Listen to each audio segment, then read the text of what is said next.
All right, welcome everyone to another episode of Give Me Some Truth International Edition. I'm here with Keith and Talia and our special guest for today, Patricia, joining us from Perpignan in France. Patricia, thank you so much for being on the podcast with us today. Oh, thank you so much for having me. So yeah, we want to welcome Patricia Brooks, who is the founder, president. What's your official title? Whatever you want to call me. I do it all. It's a small business, so jack of all trades, I'm sure. Of the Courage Catalyst, which is a website, and you can talk more about kind of everything you do. But about 7 years ago, it was you moved to France. Is that right? That's right. January of 2018, I made the leap and came initially on a career break. So I did not have the business at that point. I just needed a change of pace. I was a project manager for a health insurance company then. And so the sabbatical turned into a new business and all of that. And so just to give people a little bit of an idea of what you do, basically you help people, specifically women mostly, I think, kind of put aside the difficulties of moving abroad or address some of the concerns and give them, as it says in the name, the courage to move abroad, right? So they can focus on why they're moving abroad. So I guess, kind of the first question, and then Talia and Sil will jump in here for me, is how did this grow out of your sort of personal experience and what you did and undertook? Yes. So initially, when I had this desire to live in France, it was really about the language. I wanted to get fluent in French. And I wanted to make the move abroad, but didn't necessarily believe that it was possible for me. So once I worked with a coach and figured out that I'd be able to make the move and get a visitor visa, live off of my savings on that, and got the courage to make the move, it felt so freeing, so empowering to have done it and done it by myself, that I wanted to help other people. And I was a single woman, so it made sense for me to help single women do the same thing, to build their confidence and their courage, and just kind of not necessarily feel like they're doing it by themselves, because they have a coach and a support system with the group that I've created. So I'm curious, in your experience, what are some of the main challenges or hurdles that your clients are facing when it comes to making that change? What are some of the things that they require most coaching with? Is it more like psychological hurdles? Is it more the practical aspect of things? What are some of the main areas that you focus on? Yeah, that's a good question. I work primarily with mindset. So many of the people that I work with have had a dream to move abroad and for quite some time. And they find themselves blocked. They want to do this thing, but the fear has held them back. So a lot of that is kind of unpacking that and working through that. But there are also other things that I work with them on. For example, letting go of stuff, because stuff can keep us stuck where we are as well. So those are some of the things that I work with my clients on. Right. And you mean by stuff, you mean physical stuff specifically? Physical stuff, their possessions, the things in the garage and attics and the storage that they've rented out. Right. And so do you also help them solve some of those practical problems as well? Once, we've narrowed things down in terms of what I'm bringing, do you help set them up so that they can look at the moving process or, those sorts of things as well? I help people primarily move to Europe. 80% of my clients want to move to France because I'm in France. So when it comes to the logistical things, if somebody's moving to France, there's more of a chance that I might be able to help you work through some of the questions that you have about the visas here, or maybe even locations.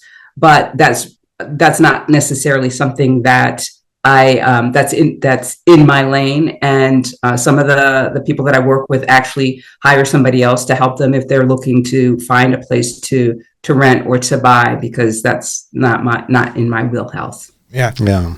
But you have the contacts with the experts and can kind of coach them and give them the expertise to evaluate as well, I think, right? Exactly. I mean, they can definitely bring those questions up on a call, and where I can help, I step in, but I know my limits. Right.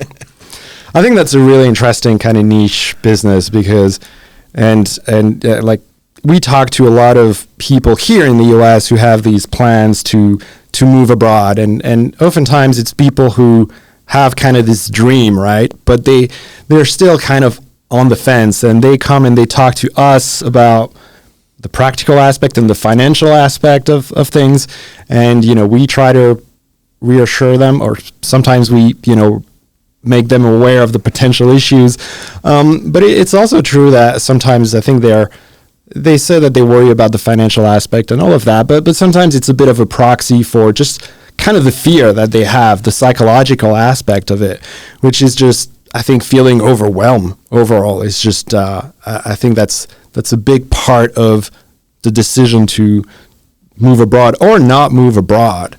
And I mean, I'm curious in what you do. Do you ever get to the point with clients where, maybe you find that moving abroad is maybe not the right decision for them? Maybe when you get to know them and, you feel like, perhaps there's a different path, and perhaps, they aren't necessarily the best candidates to, take that leap.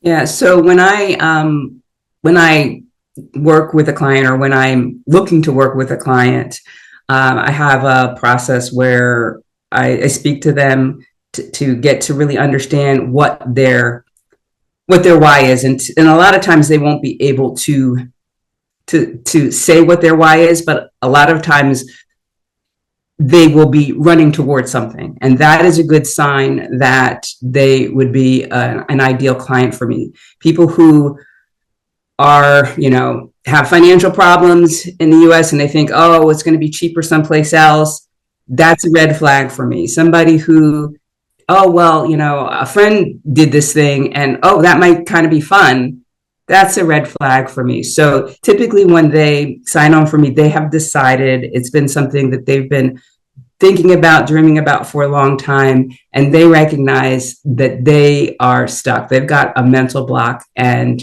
if they don't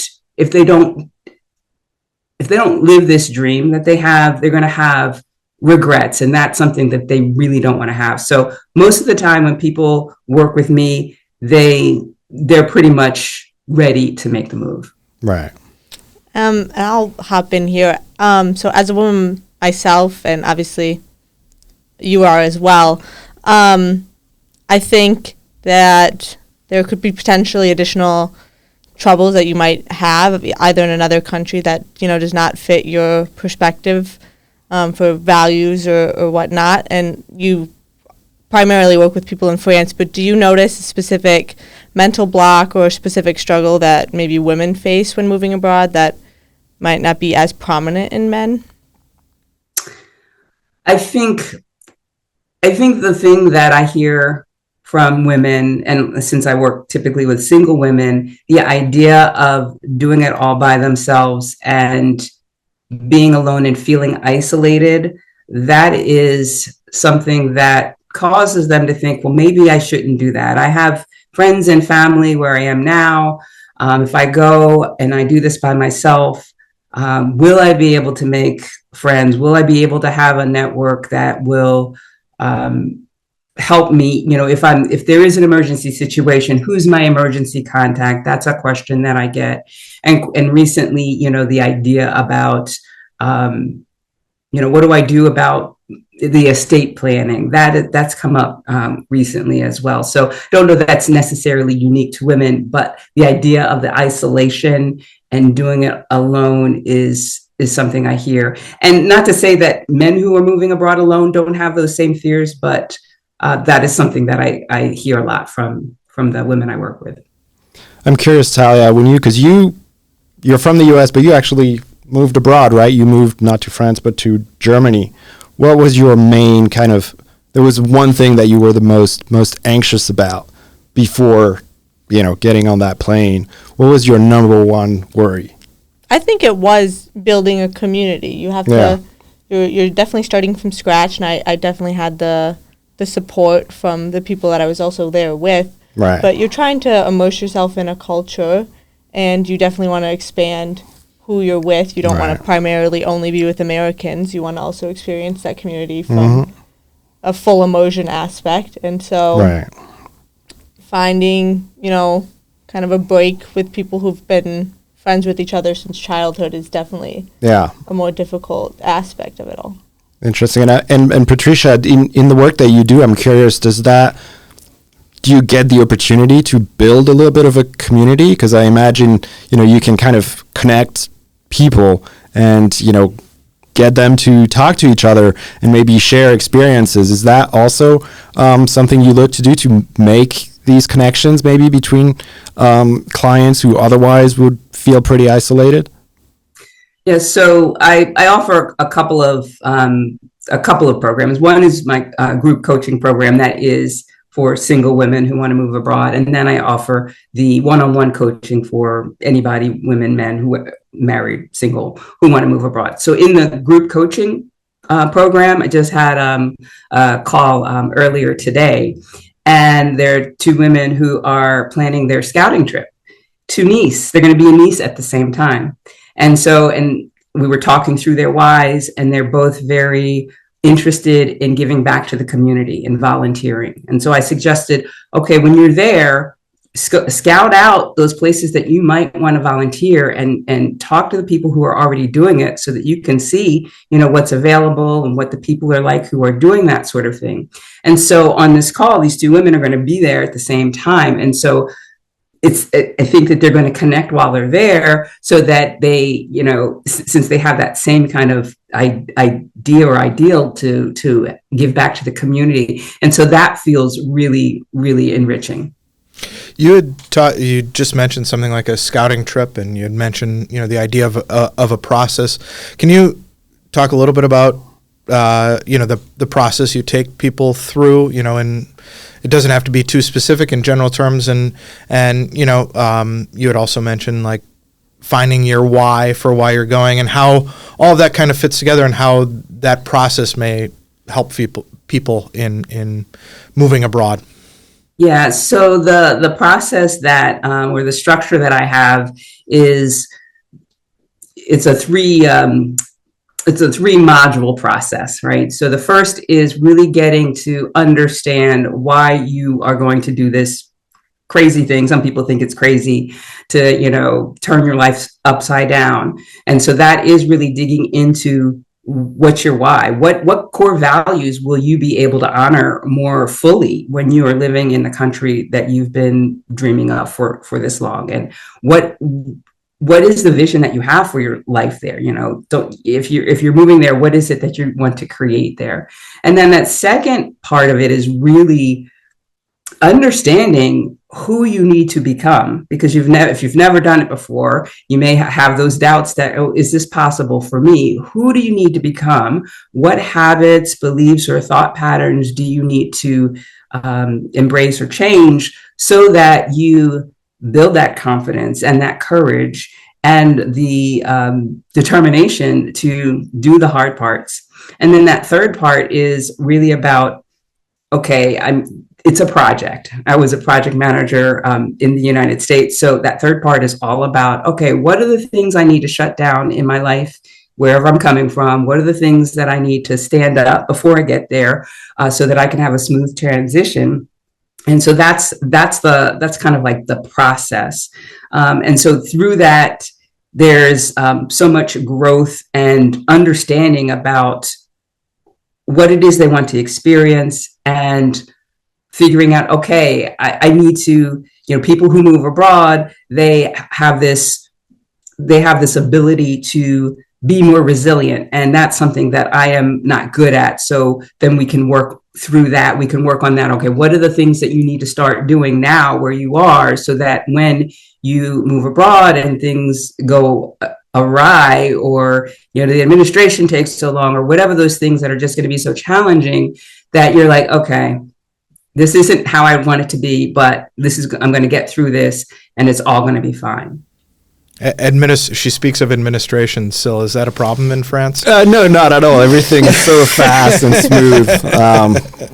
No idea. I like to tell the story. I got my carte vitale, which is the healthcare certification when I was living and teaching in France, like a week or two before my flight back to the U.S. was supposed to arrive, or depart, pardon. So, we're all aware of the sort of joys of I have a couple of more questions for Patricia, but Talia and Sil, do you have other kind of questions before I go follow? Because one of the things I was curious about, having known you for a little bit, how has your coaching changed your living in France? What have you learned about living in France? Has it made a difference in how you approach your everyday life in France? You don't have to tell me that all of a sudden you now love French bureaucracy or something like that, but I'm kind of curious as what effect it's had on your life in France.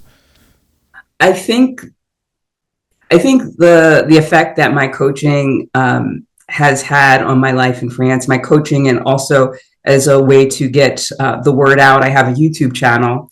I think the way that my business has impacted my life here is recognizing that my leap of faith and my finding that confidence and courage to do the thing that I really wanted to do has ripple effects, that people are seeing what I'm doing and saying, oh yes, I felt that way. Oh, she did it. Oh, maybe I can do it. And that feels really good. And being somebody who is more introverted and,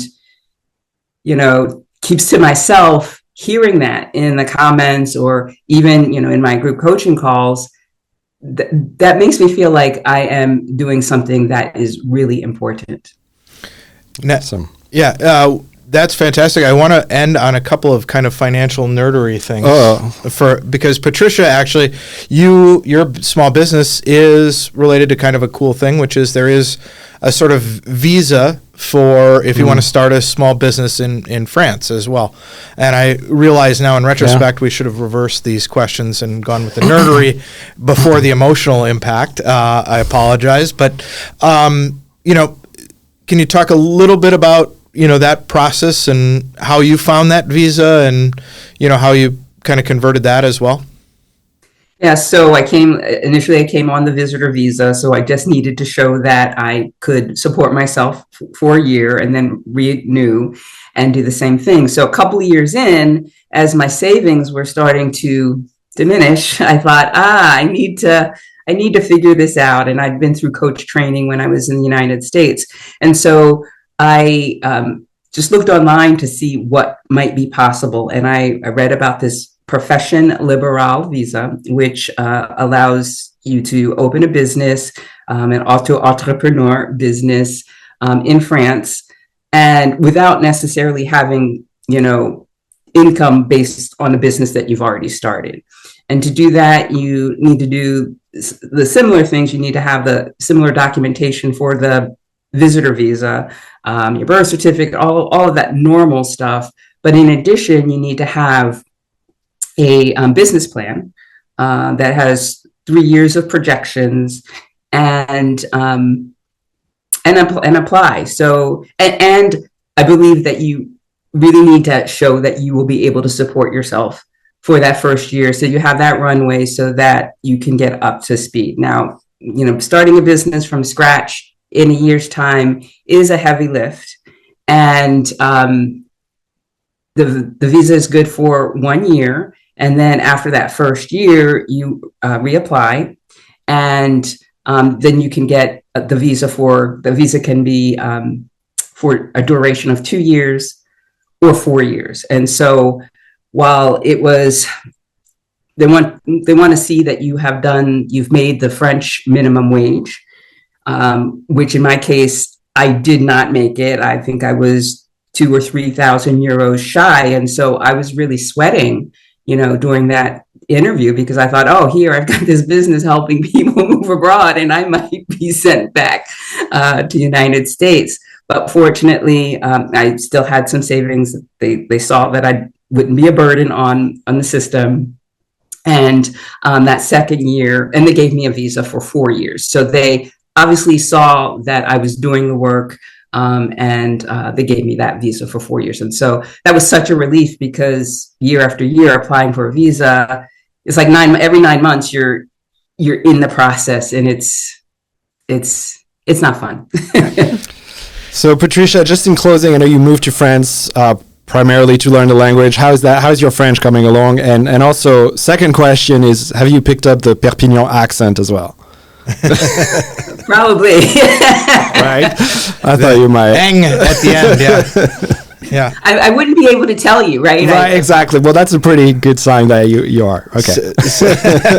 Syl's going to make you do the rest of the interview in French. No, not at all. No, but I think, just what you said about the visa and all, and what you've said about, it sometimes, just going and problems can, when you go abroad, you find solutions to your problems, while you're there. And that's, you probably never thought that you'd be in this business when you first moved to France, and now here you are, and it's going well and getting better. And if you want as well, how can they find you? What are the ways if people are interested in following up on this?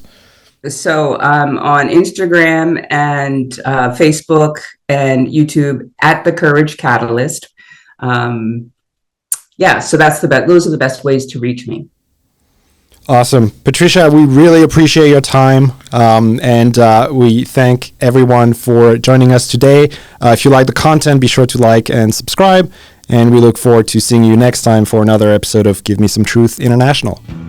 Wachner Condon Financial Advisors is a registered investment advisor with the SEC. Registration with the SEC does not imply a certain level of skill or training. The opinions expressed by the participants of this podcast are their own and do not reflect the opinions of Wachner Condon Financial Advisors. All statements and opinions expressed are based upon information considered reliable, although it should not be relied upon as such. Any statements or opinions are subject to change without notice. Information presented is for educational purposes only and does not intend to make an offer or solicitation for the sale or purchase of any specific securities, investments, or investment strategies. Investments involve risk and, unless otherwise stated, are not guaranteed. Information expressed does not take into account your specific situation or objectives and is not intended as recommendations appropriate for any individual. Listeners are encouraged to seek advice from a qualified tax, legal, or investment advisor to determine whether any information presented may be suitable for their specific situation. Past performance is not indicative of future performance. Thanks for listening, and for further information, please visit WachnerCondon.com.